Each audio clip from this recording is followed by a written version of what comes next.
جو آپ نے علم حاصل کیا وہ بے انتہا اہم ہے، اور میں آپ کا فوکس، آپ پاکستانی میرے بچے، میرے بھائی، آپ کا فوکس اس طرف ڈالنا چاہتا ہوں، اور بار بار پچھلے کئی سال سے میں اس بات پر فوکس کر رہا ہوں کہ مستقبل کے اندر طاقتور قوم کون سی ہوگی؟ وہ قوم ہوگی جو دنیا کا بہترین ہوائی جہاز اور بہترین ڈرون اور بہترین ایئرکرافٹ کیریئر بنائے گی، یا وہ قوم ہوگی جو سگنلز ڈسرپٹ کر رہی ہوگی؟ اور بالکل جواب کلیئر ہے،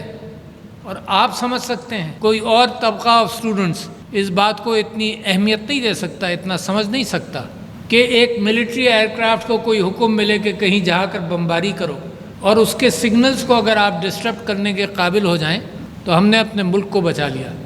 تو طاقتور آپ ہوئے۔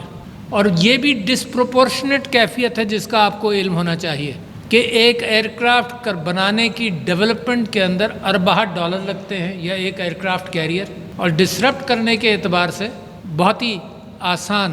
ڈسرپشن کا امکان ہے۔ پچھلے دنوں آرٹیفیشل انٹیلیجنس کی مدد سے F-35 کے پائلٹس